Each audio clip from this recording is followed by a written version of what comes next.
কামড় দিলে তোরা इसका মাছ খাওয়া মুনা ধর। হ্যাঁ ধর। বেজিরে সাপের লোক নাকি জানেন? এই সাপটা কিন্তু বাবা দাঁড়ায় সাপ, এটা কিন্তু ফোনা ধরে না। যেগুলা ফোনা ধরে ওগুলা কি সাপ কোন? কুলিং সাপটা বাইর করছেন কোনটার ভিতরে? এটা বাইর করেন নাই, এটা বাংলাদেশে পাইবেন না আব্বা। সাপেরও শীত করায়, সাপটাকে আসে না দেখেন গুতা মালে কেমিক্যাল লাভ মারে প্রমাণ দেখেন। ভাইয়া তুমি একটু বসো, বউ। হ্যাঁ ছোট ভাই তুমি একটু বউ, পোলাবেন বসো, পোলাবেন বউ। যে পোলাবেন খারাপই সাপ দিমু গলায় পেছে, পরে 3 দিন লেগে পায়খানা বন্ধ হয়ে যাবো, তোমাকে খারাইবে না। বই সাপ দেখো, আবার তোমার লাভ দিও না, ঠিক আছে? আমি আসি। হ্যাঁ সাপ তুমি একটু বাইরাও বাবা। সাপটা মাটির ছাড়ার আগে আমি একটা কথা বইলা দিই, বেয়াদবি মাফ করবেন। মা করবো, তার মুখে দাঁতটা দেখা যায়।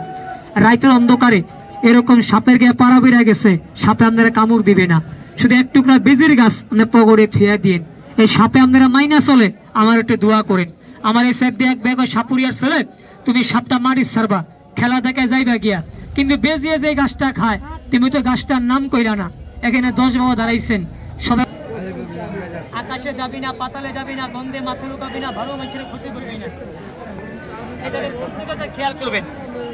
এই যে সাপগুলা কাকা, আমি এই জায়গা না দেখাইয়া দুটো আপনাকে বাড়ির দেখাইয়া বলতাম, মা বোন আমি সাপগুলা দেখাইছি, আমার আধা কেজি চাল দেন, আমার 20টা টাকা দেন। ছেলেকে দিবে না বাবা? এখানে আমি কষ্ট করছি, এখানে আমি খাবো না।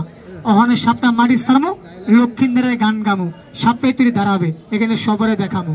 খেলাটা শেষ করে দিয়া আপনাকে দোকানে যাইয়া আমার বুবা জানোয়ার বেজির বাচ্চাটারে আমি একটা ডিম কিনা খাওয়াবো।